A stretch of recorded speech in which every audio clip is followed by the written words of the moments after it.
What is up, you guys? Ryan back with another video today. The MLB draft just ended, and I made a few notes. Who let the dogs out? Who let the dogs out? So the first round concluding, guys, I made a few notes, and this video is going to be my top 10 favorite players from round 1 of the draft. So I think this is relevant for both baseball card collectors, which I know is the majority of my channel these days. This is going to show you who to look for in these upcoming 2020, 2021 products. And then it's relevant for baseball fans, guys that just want to know who to look for in the future, who to look for in these farm systems, who's going to be the players to watch. So this is my top 10 favorite players from the first round of the 2020 MLB draft. All right, guys, we're just going to jump into it. We're going to go to number 10. Number 10 on my list, Nick Bitsko. He's a high school pitcher. 17 years old, 6'4", 225. As you guys can see on the right side of the screen, he does not overexert his body very much. He's got that crazy whip with his arm, which, I mean, any pitcher can have elbow issues when they do that, but mechanics are very sound. Touched 97 in a game, but he hit 98.5 in a recent bullpen he threw. Scouts compare him to Justin Verlander, and so the thing that's crazy about Bitsko, guys, is he wasn't scouted super hard. Like, I don't think he was going to be a first-round pick. He was probably going to get drafted, but he wasn't going to be a first-rounder until he started recording his bullpens via Zoom, and he was kind of just putting them out on the internet, and he was showing all the details of his pitches, and he topped 98.5 in one of them, and you can't ignore that. That's first-round material right there. He throws gas. So Nick Bitsko is number 10 on my list, guys. I only have 3 pitchers on this list, so obviously he's a top 3 pitcher for me. I think he's 17. He's super young. He's got a gigantic build at 6'4", 225. And who knows, maybe he'll be throwing triple digits by the time he's 20. So that's why I made my list at number 10. Number 9 on my list, guys, Austin Hendrick. He's a high school hitter. Another guy coming out of high school. People say he's the best bat speed in this draft. That is some high praise. That's comparing to college players, people that are 2, 3, 4 years older than him. So that's insanely impressive. In 2019, he averaged 91 miles per hour exit velocity, 105 exit velo. So he has a video online. You guys can look it up. I'm not putting any videos on here for copyright reasons, but he has a video of him hitting BP at Wrigley. It's super impressive. He's hitting bombs at Wrigley. And one of them was 105 off the bat, I guess. It's really impressive for a high school guy. Anything over 100 miles an hour before you've really gained your man muscles, super impressive. Super quick hands. I do think his swing needs work, though. I think he has a lot of moving pieces, so I could see him struggle early on in the pro level ball, but as long as he improves, like he just has a lot of hand movement. Like he has, like, before he actually swings, like his swing itself is pretty good, but like he has so many moving parts before it where I think it'll cause him issues when the ball starts moving a lot more. So as long as he improves on that, I almost put him in my top 5, to be honest, but just his swing's the only thing that kept him out of it. They're saying he might have the best power in this draft. They're saying that he might end up having a 60-70 grade scale for power, 70 being pretty much the best, the highest. Austin Hendrick is very impressive. Super quick hands, definitely explosive. Like that video I told you guys, he hits bombs out of Wrigley with the wood bat. It's impressive. So keep an eye on Austin Hendrick. If he ends up tuning up his swing and really tapping into that power at the pro level, his cards and just his stock in general is going to be really real. The hype's going to be real.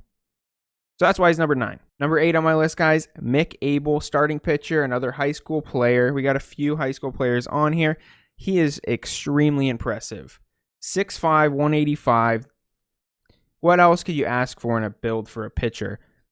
His spin rate, supposedly, 2660. Justin Verlander sits like 2550. So he has a higher spin rate at the age of, like, I think he's 18 now, than Justin Verlander did in his prime. That's ridiculous. That means he throws gas. And he has thrown gas. Supposedly, when he was 15 years old, he hit 95 miles an hour. I could not imagine standing in at 95 at 15. Like, I didn't see 90 until I was probably Yeah, I saw 94 when I was a junior in high school. That's the fastest I saw when I was a junior in high school. I can't imagine seeing 95 at 15. But he did top out at 97. In game, I guess, is the highest. I've heard that he can run it up to triple digits, though. When it comes to grading pitches, he has 250 grade pitches already, guys. Absolutely unheard of from a high school player. Usually these ratings for hitters and pitchers, they're in like the 20s and 30s. Here he has a fastball and a curveball that's a 50 grade. Absolutely nasty. He also throws a changeup, which I think is the best pitch in baseball when you can execute it perfectly. So he has that in his back pocket as well, behind two devastating pitches already. They compare him to Steven Strasburg. He has a very similar delivery. He looks nearly identical. Some people, from what I heard on the draft, I guess people complain about Steven Strasburg's delivery. I don't get it. I think it works. I think Max Scherzer's is ugly too, but I think ugly makes fantastic pitchers as long as they stay healthy. So keep an eye on Mick Abel, drafted by the Phillies. Number 7 on my list. This was the top-rated pitcher in the draft, guys. His name's Asa Lacy, starting pitcher out of Texas A&M. He's nasty, guys. He's a lefty. I just think lefty starters are a premium in baseball in general. As a lefty hitter, I kind of got destroyed by good lefty pitchers.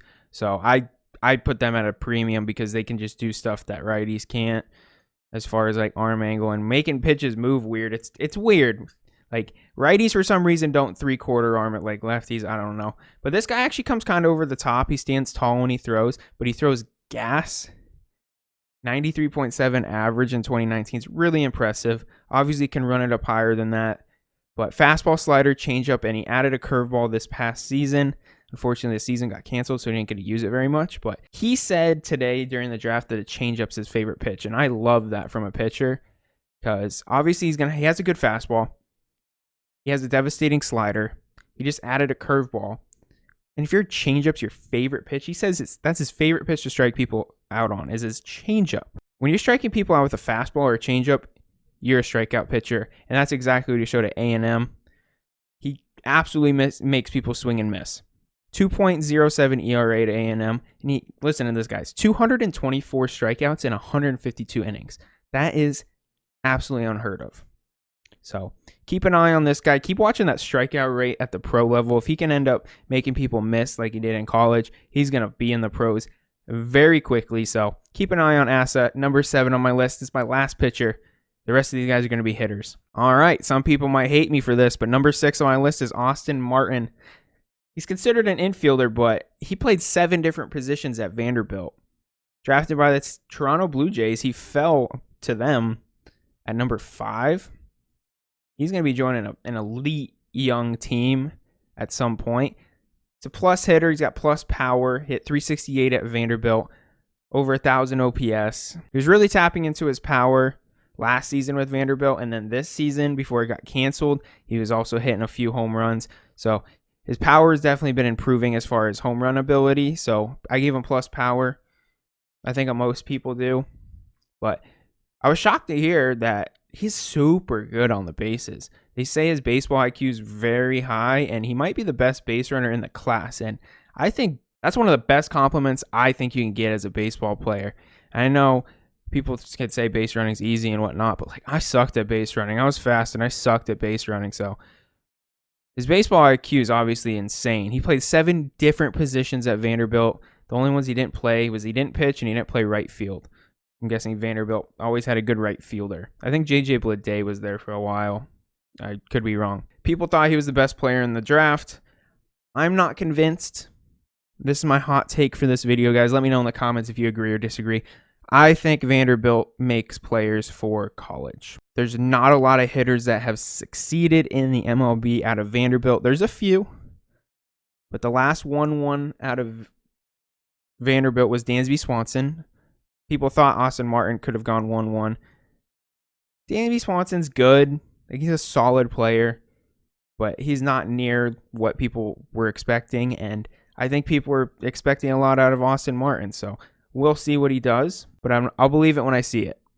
I'll believe it when I see it with a Vanderbilt hitter in the modern day. I want to see him succeed.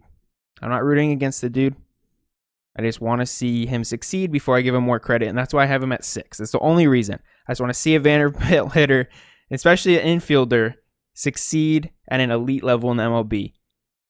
I need to see it. That's why he's number 6, guys. Let's get this video rolling a little bit. Number 5, Robert Hassel III. He's an outfielder, also from high school. Prefers line drives, base hits to home runs. He doesn't try to hit home runs, which I think is kind of rare these days, and I know a lot of people with the launch angle are trying to hit home runs. Hassel has one of the best swings I've ever seen at a high school level. I'm not even kidding you. I didn't even know who this kid was before this morning. Like, I looked at a couple mock drafts, and I saw the name, but I didn't really look up anything on him. As soon as I saw a little clip of his swing, I literally went on YouTube and watched him swing for like 15 minutes.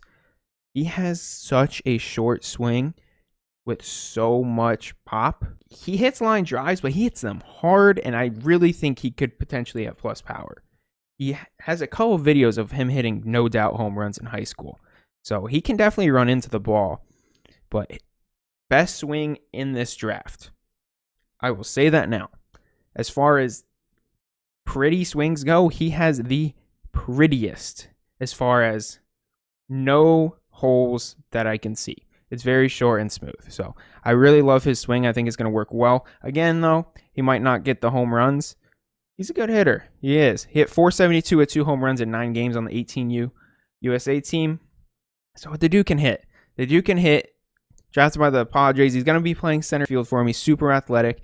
Keep an eye on this guy. I think his play style works perfect in Petco. The ball doesn't travel there. So I think Hassel's going to be top of their order for a long time, as long as he can obviously develop. I think he works perfect in that field. Hassel's number 5. All right, number 4 on my list, guys. Nick-Gonzalez, drafted by the Pittsburgh Pirates, second baseman out of New Mexico State. Had to keep him on this list. Had to find a spot for him, and I just felt like he belonged here at number 4 because of what he's done last year and the very short part of this year. I used to try to make excuses for Nick Gonzalez not being in the top, but he's an absolute star, guys. Yeah, he doesn't play the greatest competition in the world, but he played at Cape Cod last year and he won MVP, hit 351 with 7 bombs. So he was a star in the Cape Cod League. And if you don't know what the Cape Cod League is, it's the best summer ball baseball you could ever find. It's on the East Coast. It's where if you're an elite Division I player, that's where you play summer ball. You get shipped off and you play summer ball there. So he hit 399 over his entire career at New Mexico State. He has plus power. He hit 5 home runs in 1 game this year, guys. I don't care who you are and who's pitching. You're playing at a Division I level. I don't care if you're playing the worst team in the world. That dude is a decent pitcher. At a bare minimum, he's decent. To hit 5 home runs against a crappy pitcher, it's so impressive. So 5 home runs in 1 game. He actually walked on New Mexico State, so I commend him for that. He's from Tucson, Arizona, so he's from my state. I never played his high school, but he's from Arizona. Nick Gonzalez, number 4. I had to keep him on this list. Second baseman with power, guys. There's not a lot of them out there, and he has shown time and time again that for his size, he can hit bombs. So keep an eye on Nick Gonzalez, number 4. Number 3 on my list, guys. Heston Kjerstad. He's an outfielder, but he played like 5 games at first base, so I included it. Something he could maybe fall back on, but he's an outfielder. One of the best hitters in college baseball. He's a preseason Golden Spikes front runner this year, and he was really destroying. I think he was hitting 448 or something before the season got shut down. Something insane. Career hitter of 343 at Arkansas with 37 home runs. This is what's the most impressive to me, though. He's a plus hitter. He's got plus power to all fields. 17 out of his 37 home runs at Arkansas were to center field or left field. So opposite field. Super impressive, guys. I actually didn't really have Kjerstad on my radar too much coming into this season. I watched a lot of college baseball, and I mean, I knew he's a good player, but I kind of just write off Arkansas sometimes. But I actually had someone in my Twitch stream that he's a diehard Arkansas fan. Shout out to Jub Jub. If you watch this video, saw, dude. But Jub Jub literally could not shut up about this dude. So I had to put him on my radar. And yeah, his short season here in 2020 was insane. We'll see what he can do at the Orioles. He was drafted 2nd overall. I'm excited for him, man. He's got a really good swing. I think him and Adley are definitely complements to each other. So that's why Heston is number 3 on my list, guys. I think second best college bat, in my opinion, out of this draft. Number 2 on my list, guys, and I think the Rockies had an absolute steal with this pick in Zac Veen, right fielder out of high school. Supposedly, he has the most power out of any high school player. He has an incredible swing. It looks very similar to Cody Bellinger. He has a quick swing and a high finish. It looks really pretty, and it just naturally drops bombs. He has plus power. His swing, like I said, is just naturally going to hit home runs. He doesn't even have to try. It's just the way his swing is going to work for him is going to be perfect for hitting bombs. Something that I had to note in this that they talked about on the draft, he hit a home run off a 97-mile-an-hour fastball. Hitting a line drive off a 97-mile-an-hour fastball is impressive. Hitting a home run off a 97-mile-an-hour fastball in high school, extremely elite.